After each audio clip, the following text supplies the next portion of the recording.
పట్టుకుని ఊరి కట్టు ముసలాలను చెడు చెడి కాదు వెళ్ళాను కదా తల్లి. ఆయన అన్న లేచిన చెడు చెడులు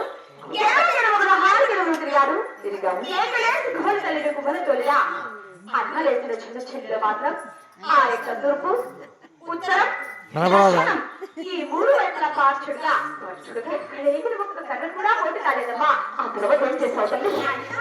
ఆ యొక్క మాత్రం పార్చుడుగా 7 కళ్ళు పోతాయి. ఆ యొక్క 7 కళ్ళు మన అన్న స్వామి చిలక అవతారంలో వచ్చి ఆ 7 కళ్ళలో మోజు పెట్టి వెళ్ళాడో ఏమో అని ఆ 7 కళ్ళలో నా చిన్ని చిన్ని చేతులతో కోసి వీడలు చేసి బెండుకు బెండు జోడించి చిలకలకు లాహబడిగా తయారు చేశాను తల్లి. అవునా తల్లి?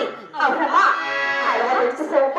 అలా ఈ చిలకలకు లాహబడికి నిజముగా మనుషులు వస్తే ఎంతో బాగుడనని అన్నగారిని 7 మంది ముక్కోరు దేవతలు నా మనసారా తలిచిన మా అన్నగారు నా భక్తి వచ్చి ఈ చిలకలకు లాహబడికి ఆయుష్లు ఇచ్చారు. ఈ చిలకలకు లాహబడిలో కొలువాయి నీవు అర్థాన్ని వెళ్ళొచ్చినా నీవు ఎంతగానో సంతోషపడదని అలాగే నీవు అర్థాన్ని వెళ్ళొచ్చానమ్మా. అందుకే సంతోషపడుతున్నావా? అవునమ్మా. అమ్మా చిన్న బిడ్డ అమ్మా నా మనసు చాలా ఆనందంగా ఉంటుంది తల్లి. అవునమ్మా. ఈ శుభ సందర్భమునకు అవును తల్లి మరొక కోరిక నీ మనసులో కోరుకుంటా. అవునమ్మా. నీ కోరిక తప్పక తెచ్చుకుంటుంది తల్లి.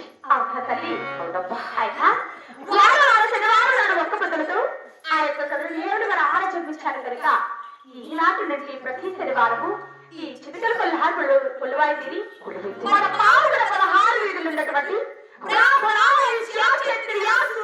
ఈ 4 వనములు ఉన్నటువంటి 16 వతాలు నిలవని వెళ్ళి రావాలని నా మనసులో ఒక్క చిన్న కోరిక కలిగింది తల్లి. అబ్బా చిన్న బిడ్డ. అవునమ్మా.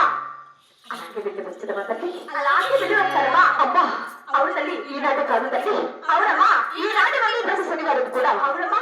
శనివారం ఒక్క పొద్దుతో జన్మించాము కాబట్టి. అవును తల్లి. మన పావుపుట 16 వీధులు ఈనాడు శనివారం ఒక్క పొద్దుతో నిలబడి పోవాలని నా ఆత్మ తల్లి.